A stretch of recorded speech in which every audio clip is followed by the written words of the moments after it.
Amém. Salve mais uma vez a igreja com a paz do Senhor. Amém. Louvamos a Deus pela oportunidade de chegarmos à casa do nosso Deus, de vivermos mais um tempo de louvor, de adoração, bendizendo a presença do Pai por tudo que Ele executa sobre as nossas vidas. Nós queremos nesse momento recolher dízimos e ofertas para a casa do Senhor, e eu gostaria de pedir que o nosso irmão Hélio, juntamente com a nossa irmã Diaconisa Graça, passe com as salvas, que você possa contribuir na obra do Senhor, segundo aquilo que o seu coração for movido. É ato de fé, é ato de decisão única diante do Senhor, para viver a vontade daquele que é grande sobre todas as coisas. Pode já ir passando, irmãos. Hoje nós vamos tentar ganhar um pouquinho de tempo, porque nós temos aí algumas outras coisas para realizar hoje. E eu gostaria que você já pudesse ir abrindo a sua Bíblia no Evangelho segundo escreveu Mateus, capítulo 18. Nós vamos estar fazendo uma leitura a partir do verso 21, chegando até o verso 35.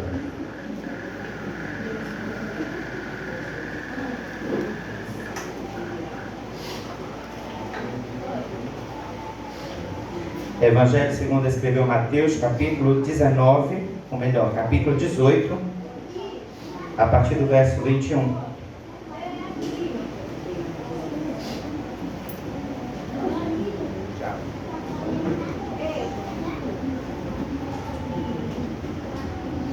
À medida que formos encontrando, vamos ficando de pé, que você possa chegar-se com a sua Bíblia junto a quem talvez não tenha uma Bíblia nas mãos nesse momento, para que possa lermos juntos.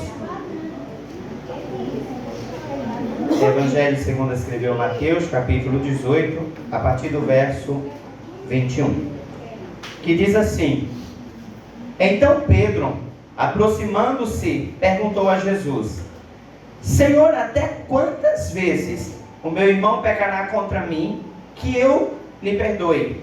Até 7 vezes? E Jesus respondeu: Não digo a você que perdoe até 7 vezes, mas até 70 vezes 7. Por isso o reino dos céus é semelhante a um rei que resolveu ajustar contas com os seus servos. E passando a fazê-los, trouxeram-lhe um que lhe devia 10.000 talentos. Não tendo ele, porém, com que pagar, o senhor desse servo ordenou que fossem vendidos ele, a mulher, os filhos e tudo que possuía, e que assim a dívida fosse paga. Então o servo, caindo aos pés dele, implorava: Tenha paciência comigo e pagarei tudo ao Senhor. E o senhor daquele servo, compadecendo-se, mandou-o embora e perdoou-lhe a dívida. Saindo, porém, aquele servo, ele encontrou um dos seus conservos que lhe devia 100 denários. Agarrando-o, começou a sufocá-lo, dizendo: Pague-me o que você me deve. Então o seu conservo, caindo aos pés dele, pedia: Tenha paciência comigo e pagarei tudo a você. Ele, porém, não quis. Pelo contrário, foi e o lançou na prisão até que saldasse a dívida. Vendo os seus companheiros o que havia acontecido, ficaram muito tristes e foram para relatar ao seu senhor tudo o que havia acontecido. Então o senhor, chamando aquele servo, lhe disse: Servo malvado, eu lhe perdoei aquela dívida toda porque você me implorou. Será que você também não devia ter compaixão do seu conservo, assim como eu tive compaixão de você? Indignando-se o Senhor, o Senhor entregou aquele servo aos carrascos, até que lhe pagasse toda a dívida. Assim também meu Pai, que está no céu, fará com vocês, se do íntimo não perdoarem cada um a seu irmão. Feche os teus olhos, curve a sua cabeça. Pai, nós estamos diante de Tua presença, louvando e bendizendo o Teu nome, e pedindo, Senhor, que nós sejamos alcançados mais uma vez por tua misericórdia, e que a tua palavra, ela possa chegar a cada coração, chegar a cada um que nesta noite aqui se encontra, e que certamente não sou eu, Senhor, que há de conhecê-los na sua intimidade, no seu relacionamento íntimo, até mesmo contigo mesmo ou consigo, mas que o Senhor, conhecendo todas as coisas, possa nesta noite utilizar-se de misericórdia por nossas vidas, levando-nos a entender um pouco mais da tua palavra e a sermos tratados por ti, por meio daquilo que tens reservado a nós. Sê conosco, Pai. Nós te oramos em nome de Jesus. Amém. Podeis assentar? Irmãos, eu queria que nós pudéssemos nesta noite pensar um pouco sobre a temática perdão. E esse texto que nós acabamos de ler, ele vai ser apresentado e ele vai ser trazido em consequência de uma pergunta feita pelo até então discípulo Pedro. Pedro, ele chega diante de Jesus e ele questiona a quantidade, a quantas vezes ele deveria perdoar aqueles que lhe ofendessem. E certamente quando Pedro ele faz essa pergunta diante de Jesus, ele não está fazendo uma pergunta aleatória, mas ele intenta entender qual é o propósito de Deus.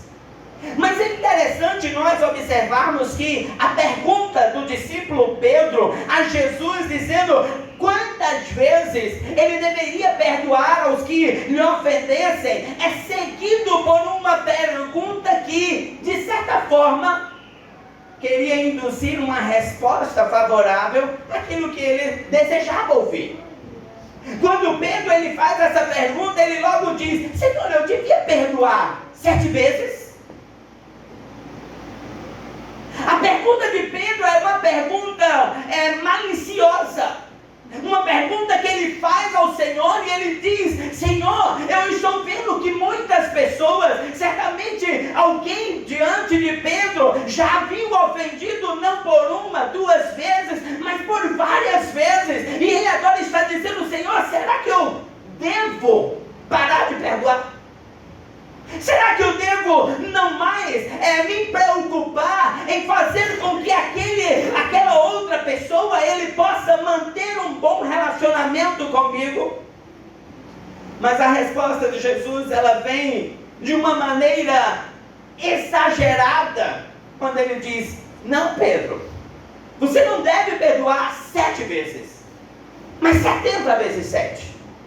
Jesus não estava ali trazendo um ensinamento dizendo: olha, você deve contabilizar, se você já perdoou 70 vezes 7, para sim o parar. Mas ele estava dizendo: não cessa. O perdão, ele não deve ser cessado. Ele precisa vir em um caráter, dentro daquilo que o Senhor ele espera, de que nós venhamos ser misericordiosos, não 1, 2, mas quantas vezes forem necessárias para aqueles que nos cercam. E certamente, irmãos, essa realidade de Pedro, ela alcança nós em nossos dias, porque não vivemos dias diferentes, não vivemos relacionamentos diferentes, não vivemos um comportamento com os homens em nossa volta em que não somos machucados. Não podemos pensar, irmãos, que ser ofendido é coisa boa. Não podemos pensar que ser ofendido, ser maltratado, ser levantado um falso testemunho, ter tido um comportamento desagradável, ter vivenciado uma afronta, ou não sei que tipo de coisa, isso vai ser algo que nós vamos viver e dizer: não, está muito bem.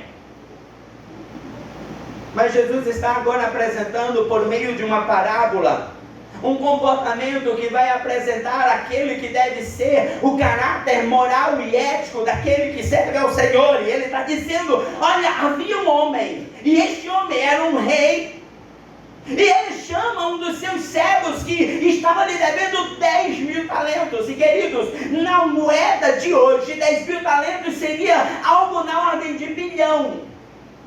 Então você imagina o tamanho dessa dívida. Aquele servo, ele deveria ser condenado.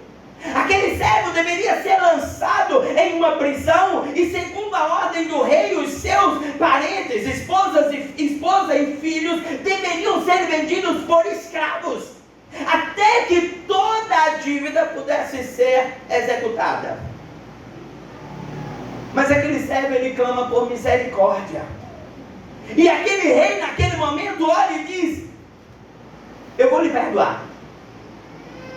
Apesar da sua dívida ser uma dívida impagável, apesar da sua dívida ser um valor que para a sua realidade certamente teria uma vida inteira e ainda assim seria impossibilitado do pagamento, eu tomo a decisão de não mais lhe cobrar essa dívida. Irmãos, quando a palavra do Senhor está apresentando este rei, ele está apontando para aquele que um dia também perdoou a dívida de cada um de nós. Se nós olharmos para a nossa realidade de vida, se nós observarmos o nosso comportamento diante do Senhor, se nós pensarmos sobre como nós nos comportamos a cada hora do dia em que nós vivemos, certamente vamos listar inúmeras coisas que de alguma forma entristecemos a Deus. E você parar para pensar nesta lista, se nós pensarmos sobre esse comportamento, nunca seríamos capazes de fazer com que essa dívida pudesse ser cumprida diante do Senhor. Porque esse texto, ele nos aponta nesse primeiro momento, é para algo que o Senhor, ele fez quando ele derramou o seu sangue no madeiro. É para uma posição em que Cristo, ele olhou para cada um de nós e ele decidiu não mais nos cobrar por aquilo que deveríamos ser. A palavra do Senhor diz que lá na criação de todas as coisas, ele apresenta uma criação perfeita. E ele está dizendo: eu vou fazer o homem de uma forma que ele seja a imagem e semelhança de Deus, a imagem daquele que o está criando. E nessa imagem apresenta o quê? Caráter do Senhor. É uma criação que Deus, ele faz na expectativa de que nós pudéssemos viver uma representatividade daquele que nos criou.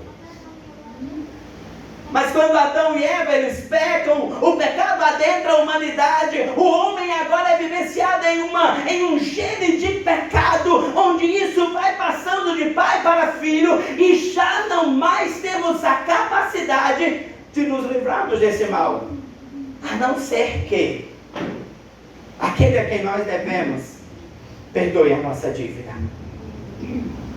Aquele a quem nós devemos, ele possa dizer: eu assumo.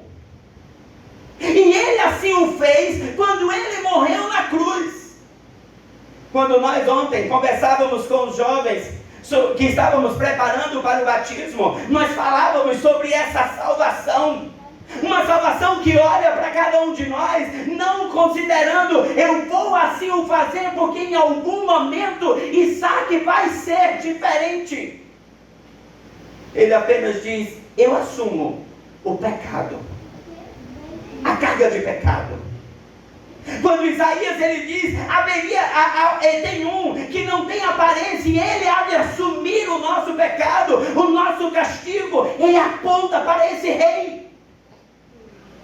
Esse rei que em algum momento ele deveria chamar a cada um de nós para um juízo, para um julgamento onde nós recebêssemos a sentença. Ele olha para cada um de nós e diz: eu assumo a culpa. Mas, queridos, quando nós lemos o texto, ele não encerra no perdão do rei ao seu servo, mas ele agora apresenta uma qualidade de vida que nós precisávamos executar em todo o nosso tempo. E ele agora diz que aquele mesmo servo que havia tido a sua dívida perdoada, ele encontra agora um conservo e ele tem dívida muito menor. A palavra diz que a dívida deste conservo era de 100 denários, equivalente a cerca de 3 mil reais no nosso moeda. Você imagina uma dívida de milhares, agora uma dívida de 3 mil reais. E agora esse servo já não age em mesmo comportamento daquilo que ele havia recebido. Mas ele agora diz: você vai preso. Porque eu quero o meu valor. Eu quero aquilo que você está me devendo. Quando essa situação ela é vivenciada, os amigos daquele rei chegam para o rei e dizem: sabe aquele servo que você perdoou a dívida de milhares? Ele agora não quer perdoar, ele lançou na prisão alguém que o devia 3 mil. 3 mil reais.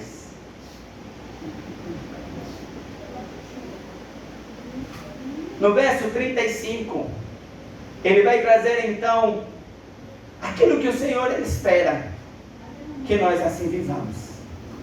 No verso 35, Jesus ele olha e diz: assim, da forma como aquele rei fez com aquele que não cumpriu, de mesma maneira, de mesma forma, com o mesmo sentimento de misericórdia, com o mesmo sentimento de entender que o seu próximo, ele carecia de misericórdia tanto quanto ele, uma vez que a misericórdia sobre ele em valores tinha sido ainda muito maior.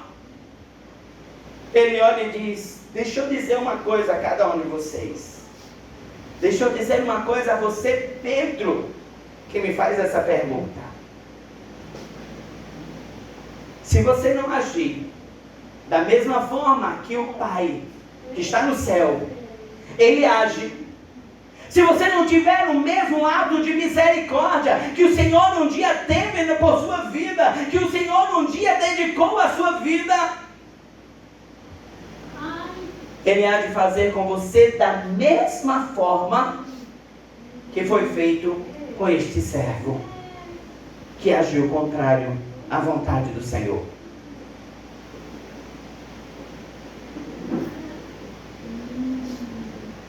A verdade que o Senhor ele deixa implícita nesse texto, queridos, é que o perdão sobre aqueles que nos ofendem, o perdão sobre aqueles que causam o nosso mal, o perdão sobre aqueles que levantam alguma palavra, que diz alguma coisa sobre nossas vidas, que tem um comportamento que não é adequado, e aqui o texto não está defendendo que nós devemos manter este comportamento de falha com o outro. Ele está defendendo como o que é afetado deve se comportar. Ele está dizendo: você precisa perdoar. E perdoar, queridos, requer força por nossa parte, porque o perdão não é fácil. Porque o perdoar alguém que nos causou mal não é fácil. Esse texto ele nos apresenta uma condição em que gera em nós uma decisão. O Senhor ele não diz que no momento em que Ele nos perdoa daquilo que nós fizemos a Ele, nós agora somos munidos de uma couraça, de uma armadura, de toda uma estrutura, de forma que agora eu não sou mais afetado pelos males. Mas Ele diz: você vai ser afetado. Outros vão te dever da mesma forma, outros vão agir com você do mesmo jeito em que você age.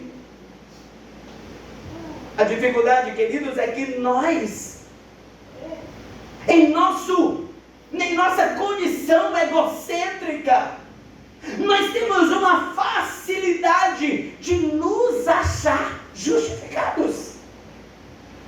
Uma facilidade de nos achar em uma condição diferenciada. É como se eu olhasse e dissesse assim: eu sou muito bom. Eu posso não ser perfeito, mas certamente eu não sou tão ruim quanto Rúbia. Eu sou melhor. E de certa forma eu digo, eu não preciso dedicar perdão, mas Rúbia sim. E o texto ele nos gera uma reflexão sobre aquilo que eu preciso decidir. Porque perdão é perder. Porque perdão é abrir mão. Porque perdão é decidir não ir atrás de possíveis direitos que você tenha. Aquele rei, ele tinha o direito, estava sobre ele a condição de poder cobrar, poder levar à escravidão segundo a lei da sua época, poder encerrar em uma prisão aquele homem, mas ele decidiu perder os seus milhares por misericórdia. Perdão sempre vai requerer de nós decisão por perder. O problema é que nós não queremos perder. O problema é que nós queremos que os outros percam em nosso favor, mas não queremos perder em favor do outro. Quando a palavra diz ama o teu próximo como a si mesmo, ele está nos levando a pensar que eu não quero ser perdoado. A oração do Pai Nosso diz: perdoa as minhas dívidas como tenho perdoado aos que me ofendem. A oração não está dizendo: Senhor, perdoa as minhas dívidas e eu vou pensar em perdoar aos outros. Ele está dizendo: o seu perdão vem a mim, porque eu tenho perdoado aos outros, porque eu já entendi a prática de perder para viver o ganhar no Senhor. Aleluia. A dificuldade, irmãos, a dificuldade em cada um de nós é querer assumir esse papel. É querer olhar para nós e dizer: eu vou abrir mão. Porque não é uma atitude fácil. Não é uma atitude fácil.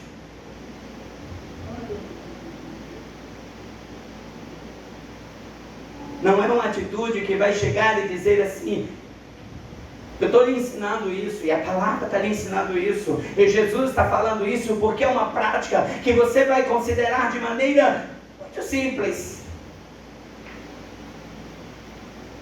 A palavra do Senhor nos orienta que se alguém nos ofendeu, se alguém bateu a nossa face, que nós venhamos dar o outro lado da nossa face. E Jesus está aqui ensinando que você vai ser agora um pobre coitado, apanhando de um lado e de outro. Mas ele está falando sobre a condição de decidir abrir mão do seu direito. É um ato de maturidade espiritual diante do Senhor. É um ato em que você foi alcançado pelo Espírito Santo do Senhor. Porque de nós mesmos somos incapazes de assim o fazer. De nós mesmos, certamente vamos querer sempre alcançar o nosso direito. Eu não quero perder, eu não quero sair por baixo, eu não quero ser humilhado, eu não quero em minha condição de carne viver aquilo que vai me trazer possível vergonha. Eu quero estar por cima da carne seca. Mas quando nós estamos vivendo no Senhor, quando nós estamos envolvidos na graça do Senhor, quando nós estamos envolvidos nesse amor que olhou para cada um de nós e não contabilizou a nossa dívida, mas apenas nos perdoou, nós vamos conseguir assim viver para com o nosso próximo. É pela graça, é pelo favor que não merecíamos em Deus. Viver um relacionamento com o Senhor é viver numa ótica humana onde estamos sempre perdendo. Mas que quando nós olhamos para o que está em Cristo, Quando nós olhamos a vida em Cristo, é ganharmos, é vivermos o ganhar no Senhor. No Senhor. Uma certa mulher alemã, ela com sua irmã e seus pais, no período do nazismo, eles começaram a esconder judeus para que eles não fossem alcançados pelos nazistas e não sofressem por todas aquelas condições difíceis que eles enfrentavam. E por muitas vezes eles conseguiram não serem encontrados pelos soldados alemães.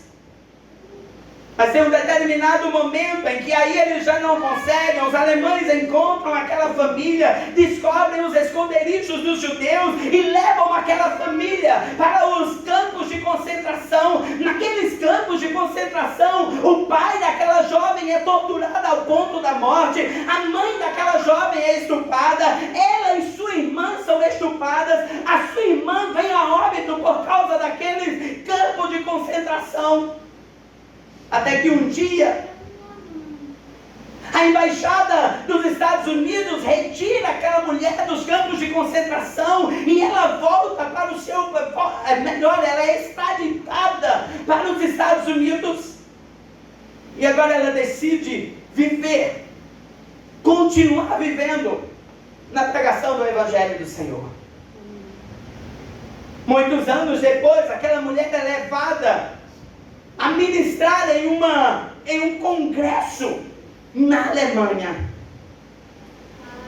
E ela vai, ministra, e ela fala do Senhor, e ela ministra tudo aquilo que ela havia vivenciado, aprendido da palavra de Deus, até que conclui aquele congresso, e um homem chega até ela e diz: eu não sei se você lembra de mim. E aquela mulher diz: não me lembro. E ele diz: eu sou um daqueles soldados que estuprou você e a sua irmã. Mas eu quero lhe pedir hoje perdão. Aquela mulher olhou para aquela situação e disse: agora eu estou entre o que vai ser a consequência do que eu ministro. Se eu não perdoar, eu torno inválido tudo aquilo que eu defendi toda uma vida. Mas se eu perdoar, eu concretizo toda uma verdade que foi enxertada em meu coração, onde eu preciso perder para que eu possa ganhar. A mensagem do Senhor nos apresenta essa condição. Aquela mulher, irmãos, ela não teve uma palavra falada contra a sua vida. Ela teve a sua honra tirada.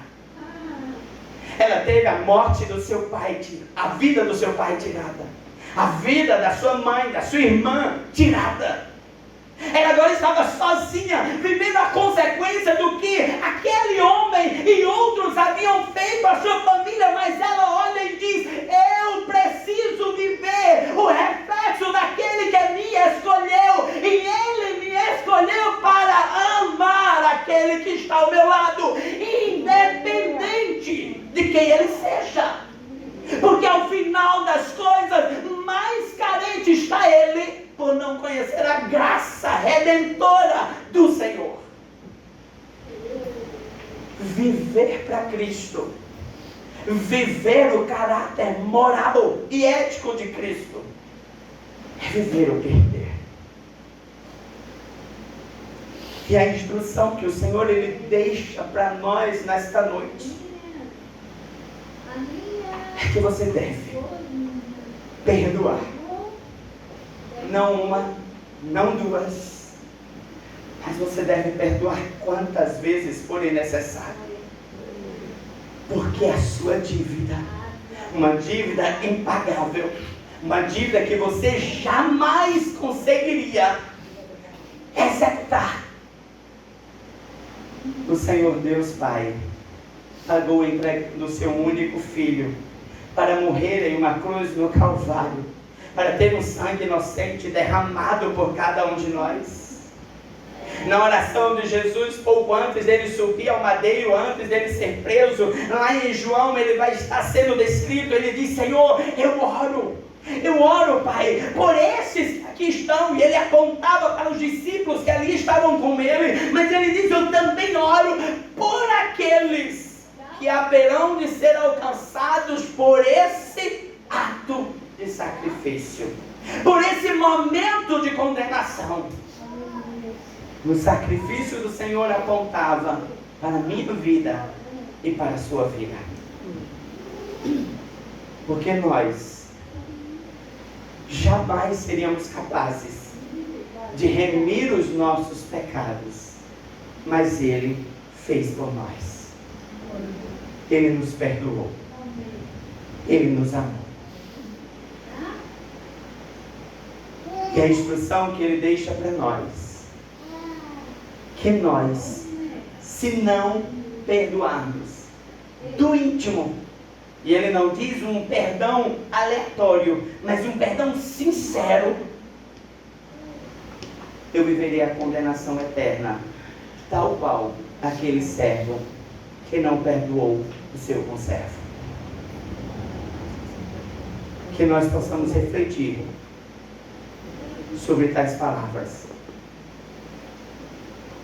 A ministração dessa noite não é uma ministração em que você vai trazer uma condição de perdão de forma fácil. Não vai ser fácil. Não vai ser fácil.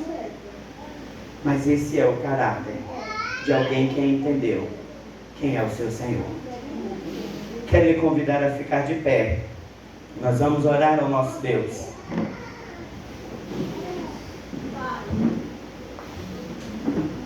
Logo em seguida, nós estaremos ministrando a Santa Ceia do Senhor. Já pedimos que os músicos do Ministério de Louvor já se preparem para estar ministrando o cântico da Santa Ceia. Mas eu queria que nesse momento nós pudéssemos orar pedindo ao Senhor misericórdia por nossas vidas. Porque talvez, queridos, um de vocês, talvez um ou mais, chegou nesse lugar e talvez as nossas expectativas sempre vão ser de Deus vai ministrar algo que possa me trazer coisas, a nossa ótica, boas. Mas certamente o Senhor, Ele quer tratar sobre nossas vidas o nosso comportamento de misericórdia para com o nosso próximo. De perder para ganhar no Senhor. E certamente só assim conseguiremos se nós buscarmos no Senhor. Se buscarmos no Senhor. O caráter que o Senhor Ele espera de nós não está em uma aparência física. O caráter que o Senhor espera de nós não está em como eu utilizo daquilo que eu visto, uso, daquilo que, como eu me coloco fisicamente. Mas o caráter que o Senhor Ele espera, Ele nasce do íntimo de nossas vidas. De como eu vivo a minha vida diante do Senhor. E uma dessas qualificações é termos misericórdia, é perdoarmos aquele que nos ofende. Feche os teus olhos, enquanto nós oramos, os nossos irmãos vão estar higienizando suas mãos para a ministração da Santa Ceia do Senhor. Pai, nós te oramos. Nós te bendizemos nessa noite e pedimos, Pai, misericórdia por nossas vidas. Deus, porque certamente erramos por tantas vezes. E como nós, Pai, somos fáceis em querer justificar o nosso mau comportamento. Como nós temos a facilidade de olhar para dentro de nós e nos acharmos em condição melhor do que aquele que está ao nosso lado. Aparentemente como se não errássemos e não fôssemos carentes de mesma misericórdia, Pai. Mas que o Teu Espírito possa nos envolver. Que o Teu Espírito possa nos levar à compreensão da vontade, da vontade que vem do alto. Que o Teu Espírito possa gerar em nós uma modificação em o nosso caráter em sermos mais parecidos com aquele que nos criou. Que essa imagem que está, Senhor, afetada pelo pecado, ela possa estar sendo tratada em Ti, de forma que essa sujeira seja retirada. E que nós venhamos alcançar a cada dia mais a viver aquilo que é perfeito em Ti, Pai. Ser sobre nós, ser sobre a Tua igreja. Nós choramos em nome de Jesus. Amém.